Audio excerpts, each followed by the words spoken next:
Alvorada Cultural. Como se recebesse a plateia na sala de casa, um dos atuais maiores cantores e compositores da MPB, Zé Cabaleiro, apresenta nesta sexta-feira, dia 10 de dezembro, no Grande Teatro do Palácio das Artes, às 9 horas da noite, o show José. O espetáculo funciona como um momento em que o artista maranhense e o público se encontram para ouvir obras, músicas e autores importantes na trajetória artística de Zeca, criando um clima intimista e diferente a cada noite. Além das inspirações, o roteiro conta ainda com grandes canções da carreira do cantor, como Telegrama e Flor da Pele, além de músicas dos discos mais recentes, como O Amor no Caos, volume 1 e 2, e canções da Além Mar. O show tem classificação livre e ingressos podem ser adquiridos na bilheteria do Teatro do Palácio das Artes ou pelo site eventim.com.br.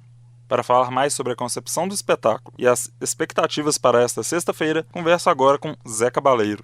Zeca, seja muito bem-vindo ao Alvorada Cultural e obrigado pela oportunidade. Opa, eu que agradeço. Obrigado, boa tarde a você e para os nossos ouvintes. Primeira coisa, esse show ele tem uma proposta nova, com um repertório diverso, um clima mais íntimo. Como que você chegou nesse formato? Qual foi a concepção?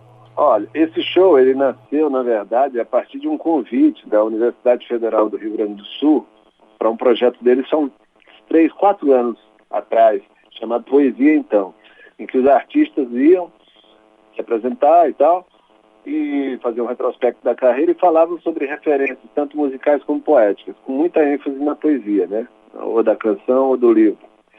E foi muito bacana, porque eu tive que mexer no meu acervo, pegar uns livros de poetas fundamentais para mim, como Murilo Mendes, Mayakovsky, Francisco Alvim e tal, e também mexer nas minhas memórias musicais, né, nas minhas referências, Sérgio Sampaio, Paulo Diniz, Martinho da Vila, Geraldo Pereira, um monte de coisa, assim. Foi bonito o show e eu acabei fazendo um pouco mais, levei uma picape com vinis, li poemas, cantei canções e compartilhei os vinis com o público. E foi assim um alumbramento, sabe, porque eu acho que era uma coisa muito nova como formato de show. Esse show parou ali. Eu fiz mais uma apresentação a convite de um teatro aqui de São Paulo e parei, porque tinha outros shows já engatilhados, uma agenda a cumprir, discos a fazer, deixei o show meio de lado. Durante a pandemia, período de isolamento aí que a gente passou, eu tive muito tempo de recuperar coisas, digamos assim, fiz uma arqueologia pessoal, mexi em cassetes, MDs, datas, recuperei textos que eu havia escrito nesse período na estrada, matérias, críticas de disco, achei curioso rever. Então eu leio um pouco de tudo isso, é um show cheio de não é um show só de música, né? Mas um show em que eu troco impressões, leio coisas, divido essas experiências com o público. E me parece que isso tem um frescor muito grande. A opção por fazer esse show agora, ao fim da pandemia, é um pouco pela viabilidade, porque sou só eu no palco, embora tenha uma equipe, tenha toda uma estrutura de luz, cenografia e tudo, sou só eu no palco, então o show é um pouco mais viável, né? Toco vários violões, afinações diferentes e tal, disparo os áudios, mas também pela vontade de contar a história, afinal já são 24 anos de carreira, né, discográfica e tem muita história para ser contada.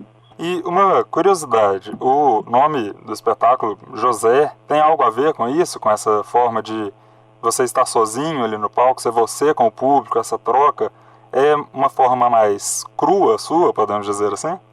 É uma forma mais crua, por isso levo meu nome de batismo, é uma forma mais íntima, então assim, é o artista Zé Cabaleiro, mas é o indivíduo, o cidadão também, José, que está ali abrindo seu coração para o público, falando, contando histórias, rindo junto, se emocionando junto, um pouco por isso, né? Porque tem um certo grau de intimidade assim na interação com a plateia.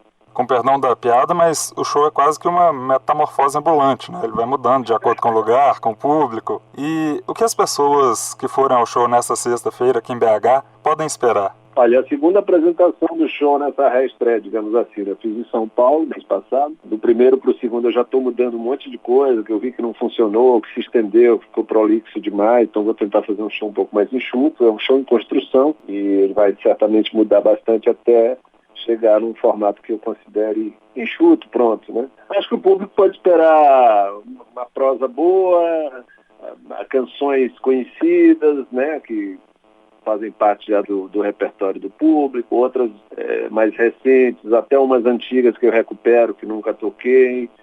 Vai ter um pouco de tudo. Acho que é um show, eu como plateia, acho que ficaria feliz de ver um show assim tão rico, tão cheio de experiências e de surpresas. Com essa proposta mais intimista, o show também acontece no Grande Teatro do Palácio das Artes, que é um dos grandes teatros que nós temos aqui em Belo Horizonte. Como que é fazer esse show em espaços como esses, como teatros? Dá para ter esse contato maior? O grande teatro do Palácio das Artes é um dos mais bonitos do Brasil. Eu adoro tocar aí. Acho até que o show, cá entre nós, seria mais adequado num teatro menor. Mas dado o momento atual, assim, né, econômico, brasileiro, fica muito difícil bancar, digamos assim, o show, né, o investimento do show se pagar, e sendo num teatro menor. Por isso a escolha por um teatro grande, o que é um pouco assustador, mas vai dar certo.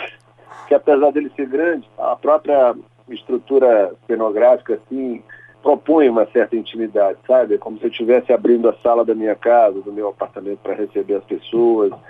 Muita gente falou que sentiu isso e era a intenção mesmo. Então, mesmo sendo um grande teatro, eu acho que a gente vai conseguir estabelecer esse clima. Porque senão, por exemplo, não dá para fazer esse show num ginásio, entendeu? O público de BH só tem a ganhar com isso, com certeza. Adoro tocar em BH, cara, porque é um público que me segue há muito tempo, tem essa coisa de eu ter morado um tempo na cidade, então tem uma ligação afetiva. É um público muito gostoso, assim, muito amoroso, e é sempre prazeroso demais tocar aí. Ah, que bacana. Falando nisso, você foi meio que pioneiro no retorno dos shows, pelo menos nos palcos presencialmente aqui em BH. Mesmo verdade. que no formato híbrido, assim. Como que foi fazer esse retorno? Foi em outubro, né, do ano passado, Isso. 31 de outubro, eu acho, bem naquele momento que deu aquela flexibilizada. E foi bem estranho, porque ainda tinha uma atmosfera de muito medo, sabe? Foi bom, né, claro. Estranho no sentido de que ainda não era uma coisa que parecesse natural, como agora começa a aparecer, né? O público parecia assustado, a gente parecia meio sem entender muito bem o que estava acontecendo, aquela plateia toda de máscara. Uma plateia um pouco mais vazia também, né? Exato, uma paisagem um pouco ainda nova pra gente, né? Agora eu acho que naturalizando de novo os shows, voltando a uma certa normalidade, a gente está mais à vontade, tanto os artistas quanto o público.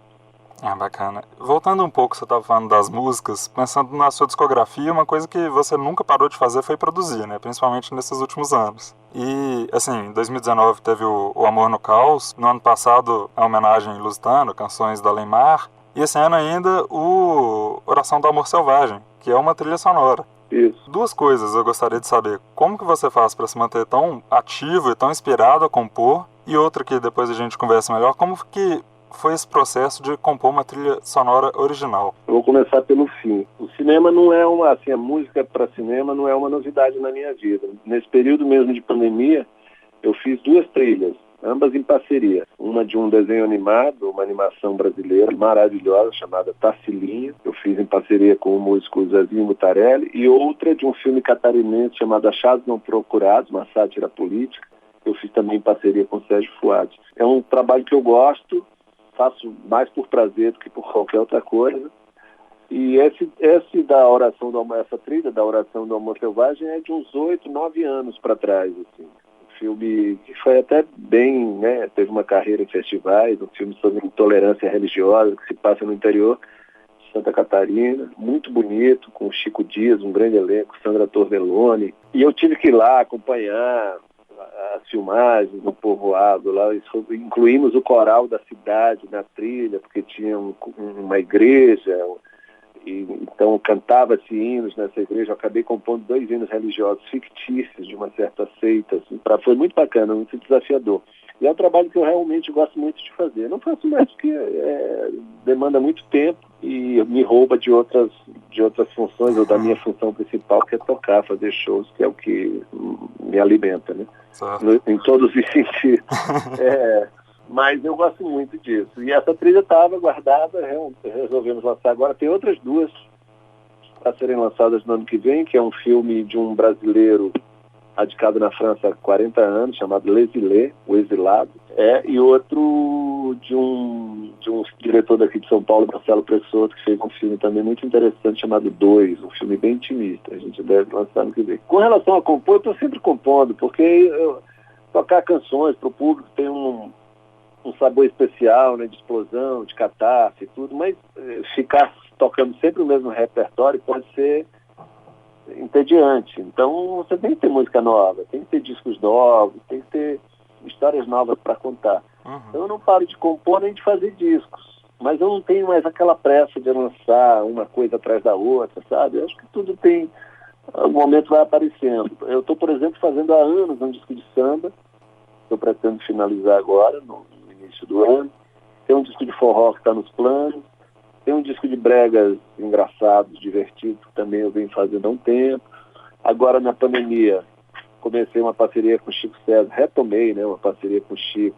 A gente está fazendo um disco também, estou fazendo um outro com o Vinícius Cantuária, mas tudo assim, a gente vai produzindo devagarinho e quando der, uma hora, uma brecha nas agendas, a gente lança.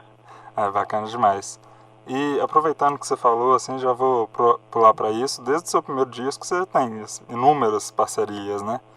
E um nome recorrente é justamente o Chico César, mas só recentemente vocês tiveram essa oportunidade de produzir e gravar um disco juntos. Por que vocês conseguiram fazer isso agora? Por que isso chega nesse momento? E como que foi fazer esse trabalho? Olha, eu acho que isso aí está no capítulo Milagres da Pandemia, sabe? Porque essa pandemia operou alguns milagres, né? Na vida pessoal de muita gente.